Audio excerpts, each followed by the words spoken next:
Shalom, selamat pagi, selamat beraktivitas. Biarlah hari ini jauh lebih baik daripada hari sebelumnya.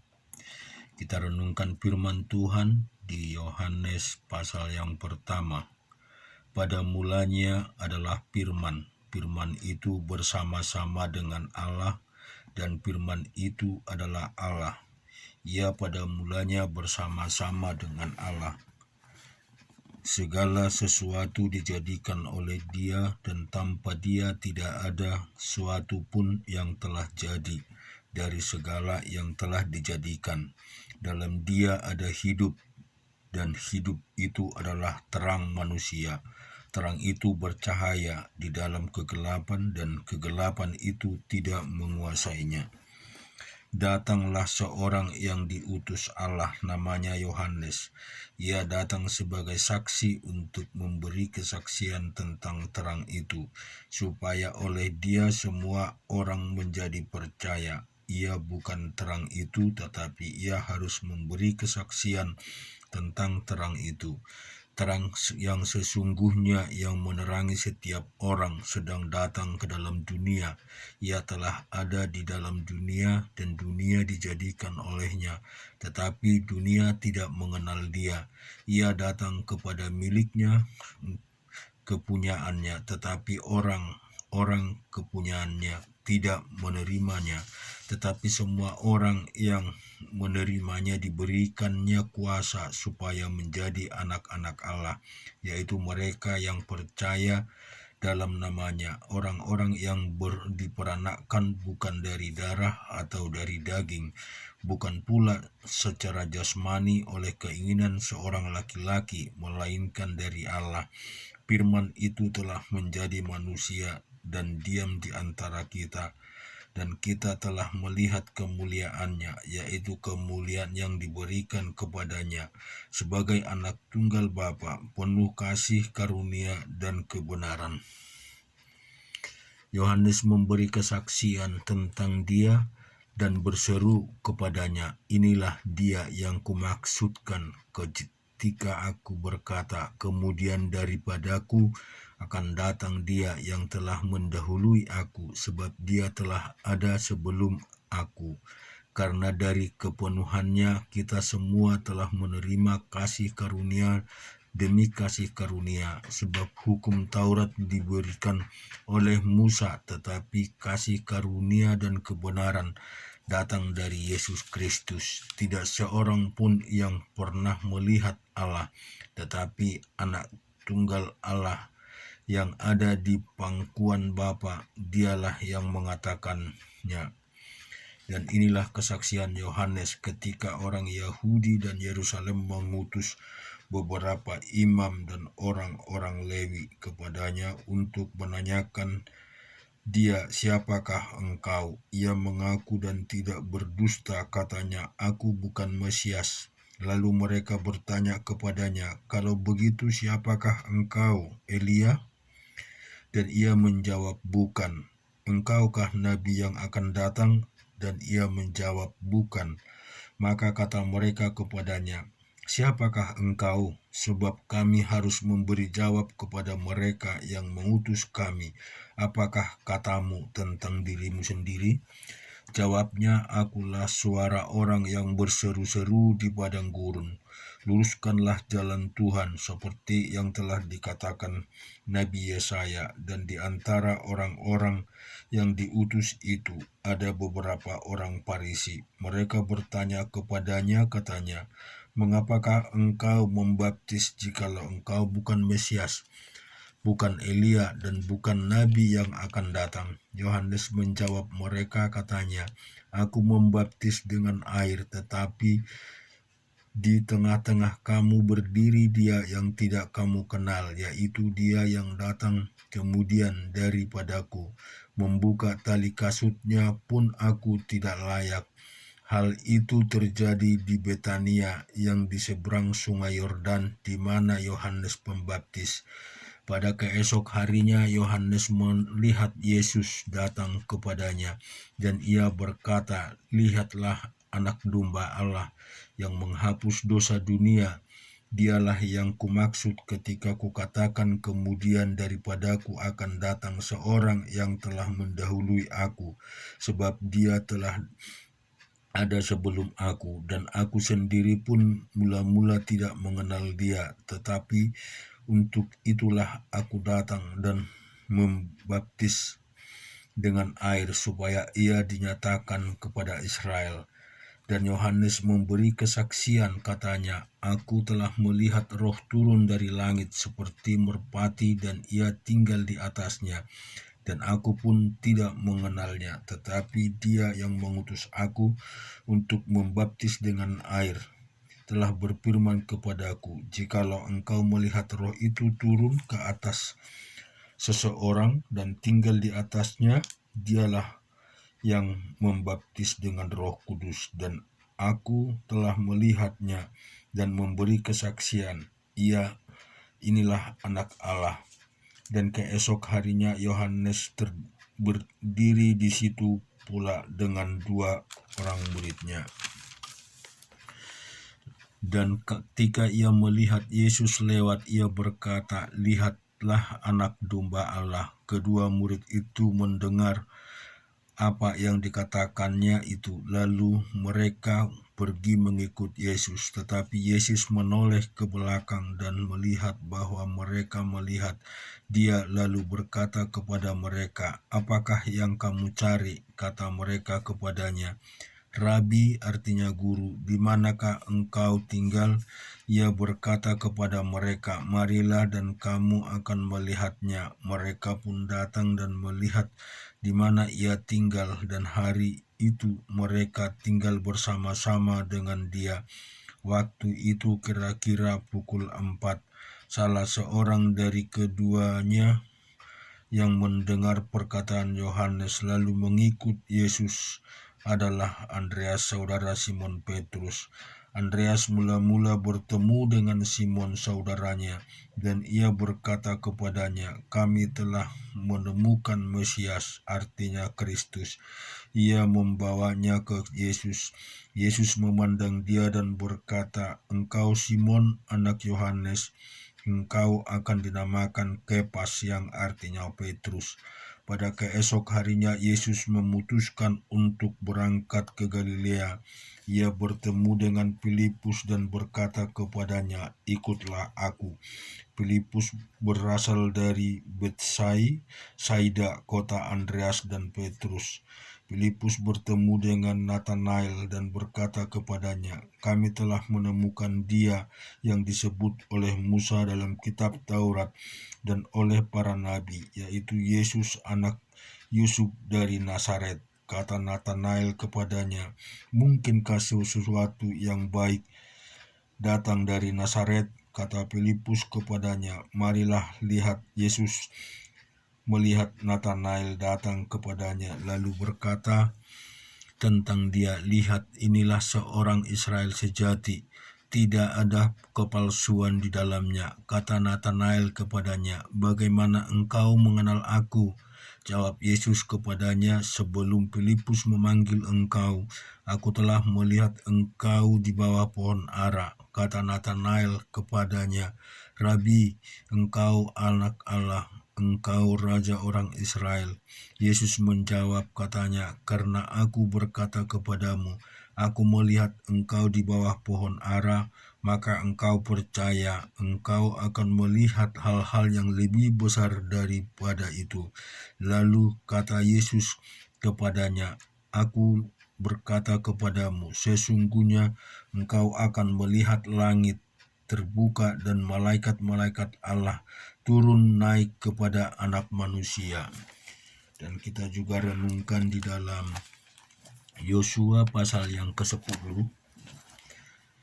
Setelah terdengar oleh Adoni-Zedek Raja Yerusalem bahwa Yosua telah merebut Ai dan telah menumpas seperti yang dilakukan terhadap Yeriko dan terhadap rajanya, demikian juga dilakukan terhadap Ai dan terhadap rajanya, dan bahwa penduduk kota Gideon telah mengadakan ikatan persahabatan dengan orang Israel dan diam di tengah-tengah mereka, maka sangat takutlah orang sebab Gideon itu kota yang besar seperti salah satu kota kerajaan, bahkan lebih besar dari Ai, dan semua orangnya adalah pahlawan.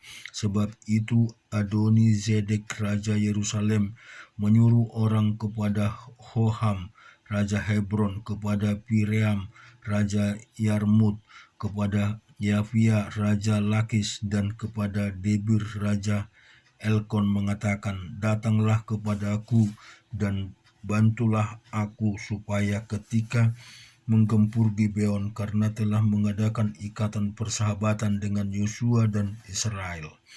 Lalu kelima raja orang Amori itu berkumpul dan bergerak maju, Raja Yerusalem, Raja Hebron, Raja Yarmut, Raja Lakis, dan Raja Eklon.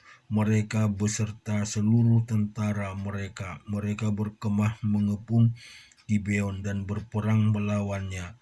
Lalu orang-orang Gibeon itu menyuruh orang kepada Yosua ke tempat perkemahan di Gilgal, mengatakan, "Jangan menarik tanganmu dan pada hamba-hambamu ini. Datanglah dengan segera kepada kami, lepaskanlah kami dan bantulah kami, sebab semua raja orang Amori yang diam di pegunungan telah menggabung melawan kami." Lalu Yosua bergerak maju dari Gilgal dan dia dan seluruh tentara yang bersama-sama dengan dia, semua pahlawan yang gagah perkasa. Berfirmanlah Tuhan kepada Yosua, "Jangan takut kepada mereka, sebab aku menyerahkan mereka kepadamu. Tidak seorang pun dari mereka yang akan dapat bertahan menghadapi engkau." Lalu Yosua menyerang mereka dengan tiba-tiba setelah semalam-malaman bergerak maju dari Gilgal. Dan Tuhan mengacaukan mereka di depan orang Israel, sehingga Yosua menimbulkan kekalahan yang besar di antara mereka dekat Gibeon, mengejar mereka ke arah pendakian Beton dan memukul mereka mundur sampai dekat Ezeka dan Makeda. Sedang mereka melarikan diri di depan orang Israel dan baru di lereng Hebron, maka Tuhan melempari mereka dengan batu-batu besar dari langit sampai ke Azeda, sehingga mereka mati. Yang mati kena hujan batu itu ada lebih banyak dari yang dibunuh oleh orang Israel dengan pedang. Lalu Yosua berbicara kepada Tuhan pada hari Tuhan menyerahkan orang Amori itu kepada orang Israel. Ia berkata di hadapan orang Israel, "Matahari, berhentilah di atas Gibeon, dan engkau bulan di atas lembah Ayolah." Maka berhentilah matahari dan bulan pun tidak bergerak sampai bangsa itu membalas dendamnya kepada musuhnya. Bukankah hal itu telah tertulis dalam kitab orang jujur? Matahari tidak bergerak di tengah langit dan lambat-lambat terbenam kira-kira sehari penuh. Belum pernah ada hari seperti itu, baik dahulu maupun kemudian, bahwa Tuhan mendengar permohonan seorang manusia secara demikian, sebab yang berperang untuk orang Israel ialah Tuhan. Kemudian Yosua dan seluruh orang Israel yang menyertainya pun pulang kembali ke tempat pemakaman di Gilgal. Kelima raja itu melarikan diri dan bersembunyi di dalam gua di Makeda. Kepada Yosua dikabarkan demikian, kelima raja itu telah ditemukan bersembunyi di dalam gua di Makeda. Lalu berkatalah Yosua, "Gulingkanlah batu-batu yang besar ke mulut gua itu dan tempatkanlah di sana orang yang menjaga mereka. Tetapi jangan kamu berhenti, kejarlah musuhmu dan dan hantamlah barisan belakangnya. Janganlah membiarkan mereka masuk ke dalam kota-kota mereka, sebab Tuhan Allahmu menyerahkan mereka kepadamu.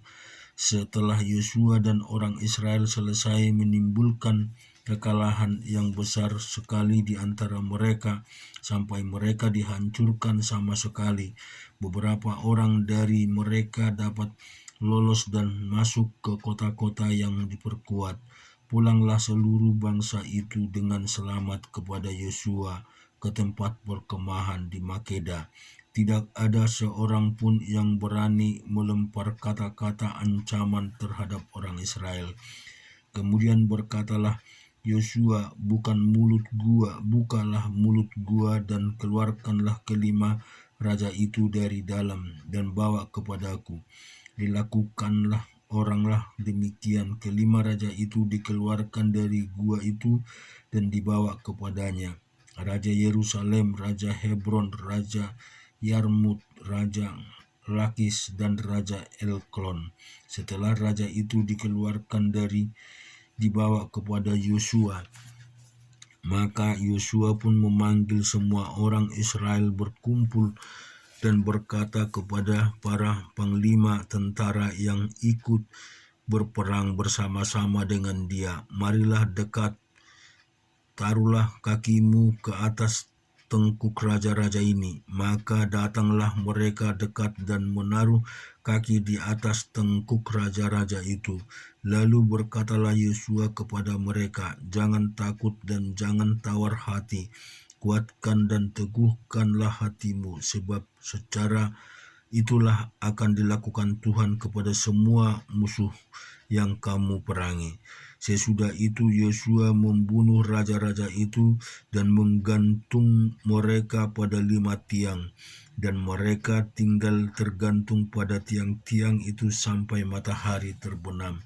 Tetapi menjelang matahari terbenam, atas perintah Yosua mayat mereka diturunkan dari tiang-tiang itu dan dilemparkan ke dalam gua tempat mereka bersembunyi. Lalu mulut gua itu ditutup orang dengan batu-batu besar yang masih ada sampai sekarang.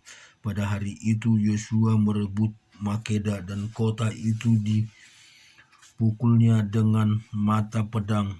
Juga raja kota itu dan semua makhluk yang ada di dalam ditumpasnya. Tidak ada seorang pun yang dibiarkan lolos. Dan Raja Makeda diperlakukan seperti telah diperlakukannya Raja Yeriko. Kemudian Yosua dengan seluruh Israel berjalan terus dari Makeda ke Libna dan lalu memerangi Libna. Dan Tuhan menyerahkan kota itu juga kepada orang Israel beserta rajanya. Yosua memukul kota itu dan semua makhluk yang ada di dalamnya dengan mata pedang. Tidak ada seorang pun di dalamnya yang dibiarkan lolos, dan raja itu diperlakukannya seperti telah diperlakukannya Raja Yeriko. Kemudian Yosua dengan seluruh Israel berjalan terus dan Libna ke Lakis, lalu berkenan mengepung kota itu dan berperang melawannya. Dan Tuhan menyerahkan Lakis kepada orang Israel. Yosua merebut kota itu pada hari yang kedua. Kota itu dan semua makhluk yang ada di dalamnya dikumpulkan dengan mata pedang, tempat seperti yang dilakukannya terhadap Libna. Lalu Horam Raja Geser maju untuk membantu Lakis, tetapi Yosua menewaskan dia dan rakyatnya sehingga tidak ada seorang pun padanya yang dibiarkan lolos. Kemudian Yosua dengan seluruh Israel berjalan terus dari Lakis ke Elgon. Lalu mereka berkemah mengepung kota itu dan berperang melawannya.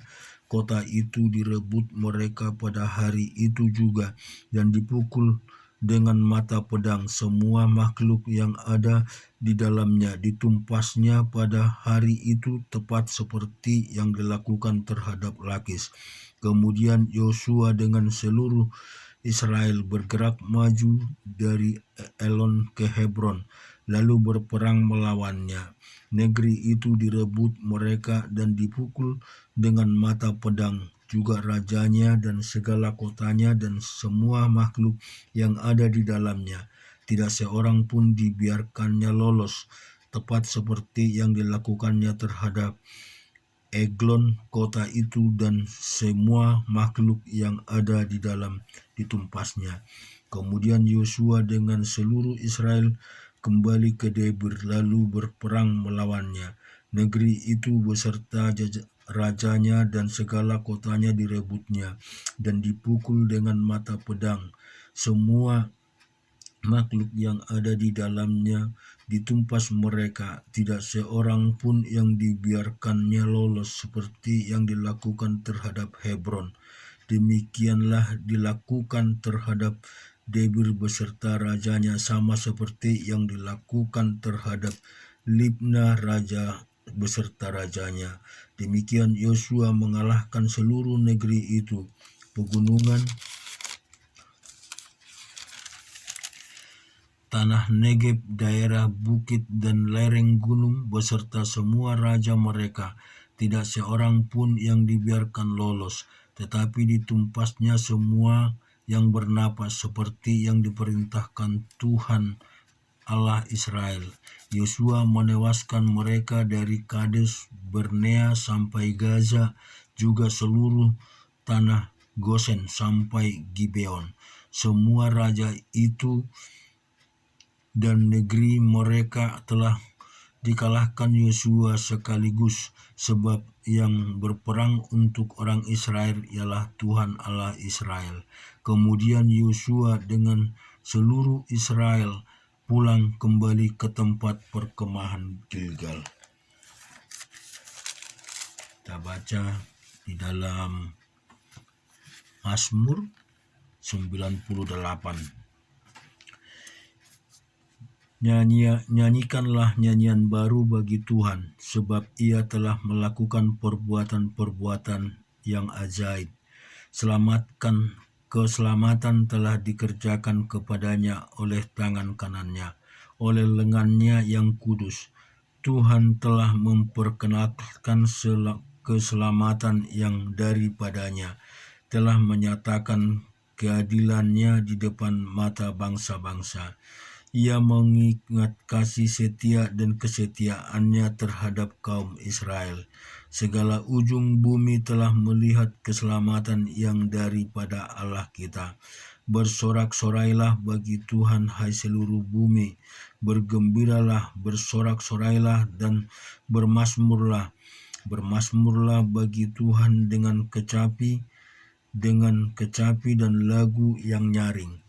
Dengan nafiri dan sangkakala yang nyaring, bersorak-soraklah di hadapan Raja, yakni Tuhan. Biarlah gemuruh laut serta isinya, dunia serta yang diam di dalamnya, dibiarkan sungai-sungai bertepuk tangan, dan gunung-gunung bersorak-sorai bersama-sama di hadapan Tuhan.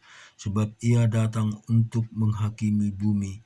Ia akan menghakimi dunia dengan keadilan dan bangsa-bangsa dengan kebenaran. Kita juga renungkan di dalam Amsal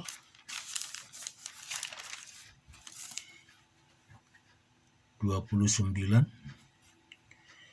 Siapa bersih tegang leher, walaupun telah mendapat teguran, akan sekonyong-konyong diremukkan tanpa dapat dipulihkan lagi. Jika orang benar bertambah, bersukacitalah rakyat. Tetapi jika orang fasik memerintah, berkeluh kesahlah rakyat. Orang yang mencintai hikmat menggembirakan ayahnya, tetapi siapa yang bergaul dengan pelacur memboroskan hartanya. Dengan keadilan seorang raja menegakkan negerinya, tetapi orang yang memungut banyak pajak meruntuhkannya. Orang yang menjilat sesamanya memperbentangkan jerat di depan kakinya. Orang yang jahat terjerat oleh pelanggarannya, tetapi orang benar akan bersorak dan bersukacita. Orang benar mengetahui hak orang lemah, tetapi orang fasik tidak mengertinya. Pencemooh mengacaukan kota, tetapi orang bijak merendahkan amarah. Jika orang bijak berperkara dengan orang bodoh ini mengamuk dan tertawa sehingga tak ada ketenangan. Orang yang haus akan darah membenci orang saleh, tetapi orang yang jujur mencari keselamatannya. Orang bebal melampiaskan seluruh amarahnya, tetapi orang bijak melahirkan meredakannya. Kalau pemerintah memperhatikan kebohongan, semua pegawainya menjadi fasik. Si miskin dan si penindas bertemu, dan Tuhan membuat mata kedua orang itu bersinar. Raja yang menghakimi orang lemah dengan adil, tahtanya tetap kokoh untuk selama-lamanya. Tongkat dan teguran mendatangkan hikmat, tetapi anak yang dibiarkan mempermalukan ibunya. Jika orang fasik bertambahlah pula pelanggaran, tetapi orang benar akan melihat keruntuhan mereka. Didiklah anakmu, maka ia akan memberikan ketentraman kepadamu dan mendatangkan sukacita kepadamu. Bila tidak ada wahyu, menjadi liarlah rakyat. Berbahagialah orang yang berpegang pada hukum. Dengan kata-kata saja seorang hamba tidak dapat diajari, sebab walaupun ia mengerti, namun ia tidak mengindahkannya. Kau lihat orang yang cepat dengan kata-kata, harapan lebih banyak bagi orang bebal dan bagi orang itu. Siapa memanjakan hambanya sejak muda, akhirnya menjadikan dia keras kepala. Si pemarah menimbulkan pertengkaran, dan orang yang lekas gusar banyak pelanggarannya. Keangkuhan merendahkan orang, tetapi orang yang rendah hati menerima pujian. Siapa menerima baginya dari pencuri, membenci dirinya. Dengarnya kutuk tetapi tidak diberitahukannya. Takut kepada orang mendatangkan jerat, tetapi siapa percaya kepada Tuhan dilindungi. Banyak orang mencari muka pada pemerintah, tetapi dari Tuhan orang menerima keadilan. Orang bodoh adalah kekejian bagi orang benar. Orang jujur jalannya adalah kekejian bagi orang fasik. Syukur kepada Tuhan. Biarlah kita senantiasa mengenal Allah lebih dekat di dalam hidup kita. Mengenal Tuhan Yesus lebih daripada sekedar mengetahui. Tapi kita mau senantiasa melihat setiap perbuatannya, melihat seperti yang mukjizat yang telah diberikannya. Jika kita merenungkan di dalam Yohanes pasal yang pertama ini, bagaimana Yohanes menyaksikan bahwa dia adalah Mesias, dia adalah Allah yang luar biasa di hidup kita. Oleh sebab itu, biarlah kiranya kita selalu meninggikan dan mengagungkan nama Yesus di dalam hidup kita, sehingga kita juga tetap bersama dan kita tetap merasakan ada sukacita di dalam hidup ini. Amin. Tuhan memberkati.